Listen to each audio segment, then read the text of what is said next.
оролцоод бид нэр одоо гайхалтай арга хэмжээ авах гэдэг нь одоо энэ хэрэг хуулийг батлаад өгчвөл одоо тариаланчид маань одоо тариад их сайхан болох гэдэг л гэж яриад исэн болохоос биш арга хэмжээ авсан асуудал нэгч байхгүй.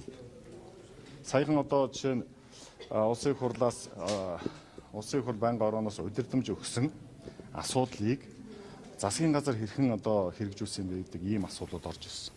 Манай байнгын орон дээр бол тэрийг би шууд цааш нь буцаасан. Яагаад гэхээр тэрэн дээр бол одоо 2 сар үрж ирэл усан болоогүй хэдхэн хариулаад байгаа. Гэтэл яагаад тэгвэл улсын их хурлаас гаргасан шийдвэрүүдийг засгийн газар хэрэгжүүлдэг.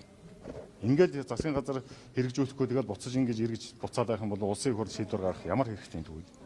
Энэ өнцгөөс бид нар харах хэрэгтэй байхгүй дээ. Гурлийн үйлдвэр дээр бол тодорхой хэмжээний монополууд байгаа шин. Яагаад 32 үйлдвэр байсан өнөөдөр 5хан 6хан үйлдвэр ажиллаж байгаа юм? Яагаад Улаанбаатарт байгаа нэг хэдхэн үйлдвэр бүх асуудлуудыг барьж байгаа юм? Энэтэй холбоотой. Зах зээл жижиг байгаа юм биш үү? Тэгвэл зах зээлээ зохицуул. Тэгвэл төр оролцсон. Тодорхой хэмжээний зах зээл бүх асуудлуудыг одоо хуулиар юугаар явдаг? Одоо зах зээл нь өөрсдөө тохируулдаг гэдэг асуудал байхгүй шүү дээ.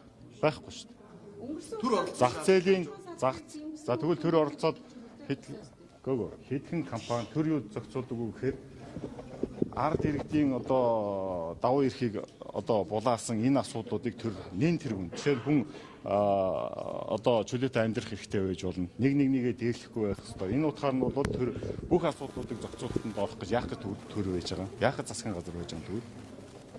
Тариалалт талаасаа бодоод үзвэл одоо ингээд шүү. Гурлийн үн бол буусан шүү. 2400 500 за тэгвэл баруун бүсэд яагаад бууж байгаа юм тэгвэл баруун бүсэд буусан чи тэгвэл ач холбогдол биш үү? Баруун бүсэд бууж байгаа чи ач холбогдол биш үү? гэхдээ баруун бүсийн төлөө босож үсээ гэж болохгүй юм байна. Дээрээс нь тариалалт гэдэг бас маш том асуудал байна шүү. За би мэдэхгүй байна. Зүгээр одоо 600 мянган хүний ажиллаж байгаа салбар одоо ингээд унах асуудал үүсэж байна. Хэзээ унахгүй шүү. Унахгүй шүү. Энийг бол дэмжих асуудлыг хэрвээ тэр тариаланчдад дэмжих бодлого хэрвээ явуулвал эн чинь төрийг унахгүй шүү. Яах гэж төр байж байгаа юм тэгвэл тэрийгэ зохицуулал та. Тэгээ нэг талын дэмжээд би бол наадах чинь шууд одоо гурлийн үйлдвэрийн лобби явж гэнэ гэж харж байна. Нэрээ шүү. Та нар одоо өнөөдөр ингээ бүгдээрээ надад дайраад энэ олон микрофон бүгдээр нэг тал гарцсан явж байна. Яагаад тэгвэл тэр юуны асуудлаад гүй шуугилдаад байна шүү дээ энэ чинь. Тэгээ яагаад тэгвэл өнөөдөр ард иргэдийн тэр одоо яг бодит үнэтэй гурилыг идэх ёстой гэсэн яагаад ийм асуулт надаас яагаад энэ үсгээс харахгүй байна? Шинэ тариалалт талаас нь таатай. Гээгүй. Хардаа тариалалтад өнөөдөр одоо Улаанбаатар тариалахаа болоод рамс тариалдаг болчлоо гэдээ ярьж байгаа шүү. Үгүй шүү. Үгүй шүү.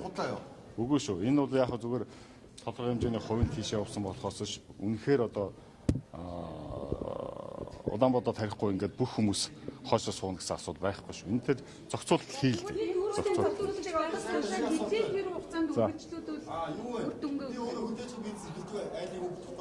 За тэгээд тэрнгүүл одоо маад хүлээж бизнес хүмүүсийн талаас Монголоос Улаанбаатар авч байгаа хүмүүс байхгүй болоход арабч тариалж бүгдээ ихсэн. Бүх ягаад гэвэл хятад руу гарах зах зээл нь эргэлтэн хурдан байгаа болохоор. Би хэлээд байна шүү дээ. Зах зээлийн асуудал дээр тодорхой хэмжээнд төр орох ёстой шүү. Орох ёстой шүү. Зах зээлийг зохицуулах гэж би хэлээж дахин хэлье. Тодорхой хэмжээний зохицуулалт байж ээж, төрийн зохицуулалт байж ээж энэ зах зээл чинь бас явах ёстой шүү. Түүнээс яг өөрсдийнх нь хэмжээнд одоо зах зээл өөрөөсөө тохируулдаг гэж явж байгаа бол өрсөлдөөн тохируулдیں۔ Тэгвэл өрсөлдөө энэ зах зээлийн шин тохируулдیں۔ Тэгвэл тэр өрсөлдөөнийг гаргах болцоог нь тэгвэл хангал та. Яагаад өрсөлдөөхгүй 5хан компанидэр бариад байгаа? Өрсөлдөх болцоог нь олгочихвол та тэгвэл. Тэрийн дэмжлэг үзүүлдэг. Бүх дэмжлэгүүдийг яахлаараа 5хан компани авч идэв тэгвэл. Та нар тэрийг бодж үзсэн. Бүх дэмжлэгүүдийг яахлаараа 4-5хан компани авч идэв тэгвэл. За тэгээ одоо дараагийн асуудлуудаа за хөдөө аж ахуйн сайд би бол одоо яг өнөөдөр хөдөө аж ахуйн сайд биш шүү дээ. Тий. Том компани одоо тэр чинь хэдэн за би төрийн байгуулалтын байнгын орооны даргын хувьд төр дээр тодорхой хэмжээний нэгдүгээрт зохицуултууд байх ёстой гэж үзэж байгаа. Нэг. Хоёрдугаар улсын их хурлаас гарсан 7-8 заалтай тогтоол яагаад хэрэгжээгүй юм бэ гэдгийг би танаас бас тэр хариуцсан хүмүүс нь асууж байна. Яагаад хэрэгжээгүй юм бэ? Нэгэнт улсын их хурл хилэлцээд ажлын хэсэг гараад батлаад гаргаж ирсэн юм бол тэр одоо зах зээлийнхэнтэй бүгдэнтэй уулзаад гаргасан юм бол энэ 7-8 одоо заалтаас яагаад нэг нь ч хэрэгжүүлээгүй, яагаад нэг нь ч татаж авч үзээгүй юм ба гэдэг асуултыг би буцаад эргээд асууж байна шүү. За баярлалаа. Тайлбар хариулт тоо.